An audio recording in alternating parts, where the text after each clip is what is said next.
नमस्कार मित्रांनो, TY मराठीमध्ये तुमचं सर्वांचं स्वागत। मित्रांनो, सिनेमा इंडस्ट्रीमधील कलाकारांचे अफेअर्स, ब्रेकअप, लग्न, घटस्फोट हे कायमच चर्चेत असतात। कोणता अभिनेता कोणत्या अभिनेत्रीला डेट करत आहे याविषयीची माहिती आजकाल लगेच लीक होताना दिसत आहे। काही दिवसांपूर्वी दाक्षिणात्य सुपरस्टार अभिनेता धनुषने रजनीकांत यांची मुलगी ऐश्वर्याला घटस्फोट दिला। त्यानंतर आता त्याच्या आयुष्यात एका नव्या मुलीची एंट्री झाल्याचं दिसत आहे। तो एका अभिनेत्रीला डेट करत असून ही अभिनेत्री धनुषच्या बहिणीला देखील फॉलो करत असल्याचं दिसत आहे। गेल्या काही दिवसांपासून धनुष मराठमोळी अभिनेत्री मृणाल ठाकूरला डेट करत असल्याच्या चर्चा रंगल्या आहेत। ते दोघे रिलेशनशिप मध्ये असल्याचे देखील म्हटले जात आहे। दोघांच्या डेटिंगच्या अफवा तेव्हा सुरू झाल्या जेव्हा धनुष सन ऑफ सरदारच्या इव्हेंटमध्ये गेस्ट लिस्टमध्ये सामील झाला होता आणि नंतर त्याला मृणालच्या वाढदिवसाच्या पार्टीतही स्पॉट करण्यात आले। तेव्हापासून चाहते अंदाज लावत आहे की या दोघांमध्ये काहीतरी आहे।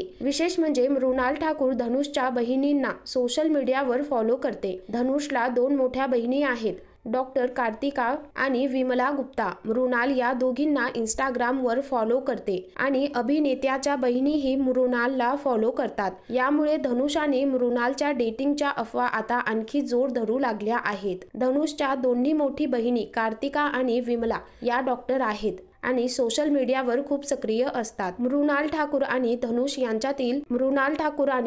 यांच्यातील रोमांसच्या अफवा जोरात पसरत आहे। असेही सांगितले जात आहे की अलीकडेच दोघांना एकमेकांकडे नजर चोरताना आणि गुपचूप हात धरताना पाहिले गेले। कथितपणे मृणाल आणि धनुष यांच्यातील नाते तेव्हा बदलू लागले जेव्हा त्यांच्या सीतारमण चित्रपटाला यश मिळाले। असे सांगितले जाते की याच काळात धनुष सोबत तिचे नाते आणखी दृढ होऊ लागले। जरी अभिनेत्री दक्षिणेत प्रोजेक्ट शोधत असली तरी तिने मुंबईतील आपल्या कामापासून अंतर राखलेले नाही। सध्या ती अदिती शेष सोबत डकेत अ लव्ह स्टोरी या चित्रपटाच्या शूटिंगमध्ये व्यस्त आहे। तर मित्रांनो, या प्रकरणावर तुमची काय प्रतिक्रिया आहे हे खाली कमेंट बॉक्समध्ये नक्की कळवा।